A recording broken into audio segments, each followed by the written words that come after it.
Hello, everyone. I will start by going over a tour of the virtual exhibit hall and all of the components that entails. So starting out on the WLIA website, if you go on the main page, we have a sponsors drop-down menu.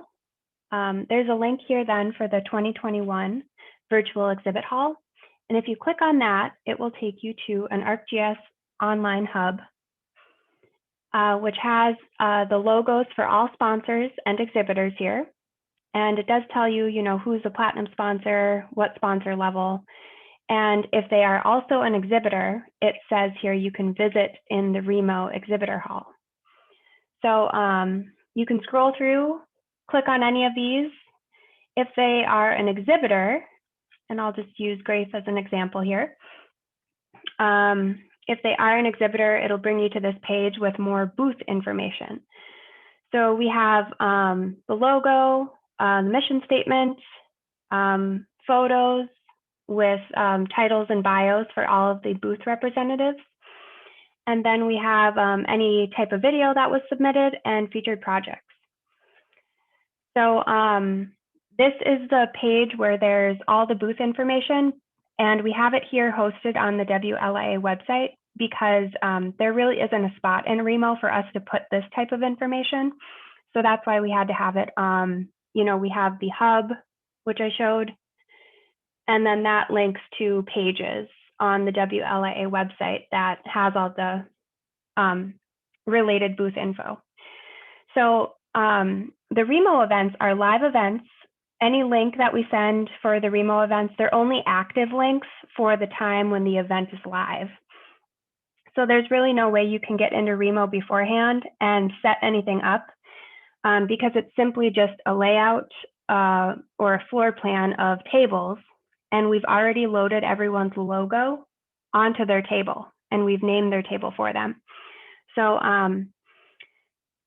after you view the gallery and you click on whatever exhibitor you're interested in, view more information, and then this link right here in this area, this will link you into the live Remo virtual exhibit hall. And this is what that floor plan will look like. This is Remo. You'll notice that we have A, B, and C. So we have room A, room B, and room C. And we had to break up our exhibitors into 3 different layouts because Remo has capacity limits for every floor plan. So there's a certain number of chairs that we're limited to or seats that we can have. So by doing it this way, we are able to break into 3 rooms, which you can envision that there are rooms that are side by side. So to go into the next room, we started off in Exhibit Hall A. You can enter room B. It gives you a little preview here of the exhibitors you'll find in room B. And you just click to enter that room, and it loads an identical floor plan, but the logos are all different because we have different exhibitors in this layout. And the same thing for exhibitor room C. You can see which exhibitors you'll see. And you can choose to enter room C. And it is, again, the same layout, but with different logos, different exhibitors that you'll find here. We also have extra tables in each layout, and these just allow for kind of overflow capacity. So if a lot of the tables are full, which we hope is the case, we just have some overflow seating and even some tables for one-on-one conversations.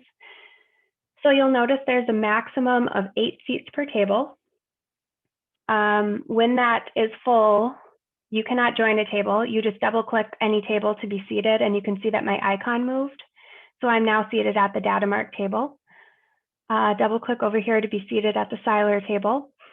But when all 8 seats are filled, you cannot join, and I think you'll get a message from Remo that says, sorry, the table is currently full, please come back later. Also, on each layout here, we have links on the side where you can return to the live conference event. You can enter the silent auction to bid on any items. or you can enter the map gallery to view submissions from this year so far. So these links are all the same and all active in all 3 of our layouts. You can go seamlessly from room to room. You can be seated at any table. One thing I would recommend everyone, please, exhibitors, test this out if you haven't done so already. We had a testing practice session yesterday, and quite a few people showed up, which is great. We also have that same testing this afternoon between the hours of 1 p.m. and 4 p.m. So stop by any time between 1 and 4. Just pop in quick and test things out, see what all the controls are. When you're seated at a table, you can turn your camera on and off, and the same with your mic on and off. So it works very similar to Zoom. You have chat options. You can chat the entire audience in a layout, or you can just have chat at your table. If you're seated at a booth, you can share your screen, which many exhibitors would do. If you have to be away from your booth for a moment, having your screen share up and having a designated computer or a separate monitor that can run a slideshow that runs automatically and perhaps runs on a loop over and over again. Showing a slideshow, that is one way you can have your booth kind of operating if you're not able to be there for the entire time period. And again, the time periods for the exhibit hall being open is Tuesday, Wednesday, and Thursday. And that's the 16th, 17th, and 18th of February next week. And the hours are 11 a.m. to 4 p.m. daily. So Tuesday, Wednesday, Thursday from 11 a.m. to 4 p.m. And I do understand that that is quite a bit of time, but we believe people will be going in and out. We have a scavenger hunt activity that I had emailed those clues to each exhibitor to release every day. So in the fall virtual meeting, we got quite a bit of people really enjoyed the scavenger hunt, and there were a lot of participants. So they were pretty eager to get the clues, and I think that will drive some traffic, we're hoping. There's also a crossword puzzle game, which we're going to link that back in the hub here. So if each exhibitor would give out 1 word throughout the week, and then anyone who completes the crossword puzzle can be entered for prizes. The scavenger hunt also has prizes, so that's kind of exciting, having a tangible kind of prize that you can win in a virtual environment is something to be excited about, I think. So yeah, with those activities, we are hoping the traffic is somewhat steady and we have people stopping by booths every day. There is a daily time each day, 11:30 a.m. to 12:30. So that hour from 11:30 to 12:30 each day is designated as exhibit hall only time. It directly follows the keynote speaker each day. And then after the keynote, we have a brief town hall session. And then after that, we're going to ask our entire audience to go into Remo. So between those hours, or that hour each day, 11:30 a.m. to 12:30 p.m., I would expect that to be a busier time in Remo. So if you're able to be present at your booth or your Remo table, that would be a great time to be present and have those clues and have that information and be ready for face-to-face time. One other thing I would share in Remo is that there is a whiteboard. There's 1 whiteboard per table. So I'm at the NV5 geospatial table, for example, right now. And this is a place where, very similar to Zoom, you can add text. And you can this is about the only setup you can do in Remo. You can add any type of text. You can bring in graphics from your device.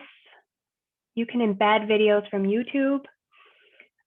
You can do different sketches and doodles, take notes here per conversations. This whiteboard I think it expires after every 24 hours. So I would not expect what you put in there Tuesday to remain in there Wednesday. I think it might wipe clean. But I have not tested that because we haven't had a multi-day event yet. But yeah, this is the whiteboard, and it's a great place for any additional information or having anything visual. It's about the only place you can do that between the screen share and the whiteboard. But yeah, that is a brief tour of Remo. I hope you join us on the practice sessions, the practice session this afternoon if you have any remaining questions. Otherwise, we will see you next week at the conference, and the links that are going to be sent out in the calendar invites, those links for next week are only going to be active for the time and day. So at 11 a.m. on Tuesday is when that link will first be active. You cannot get into Remo beforehand because there's really no setup. So we hope you enjoy it, and thank you again for being a sponsor or exhibitor. Thank you so much.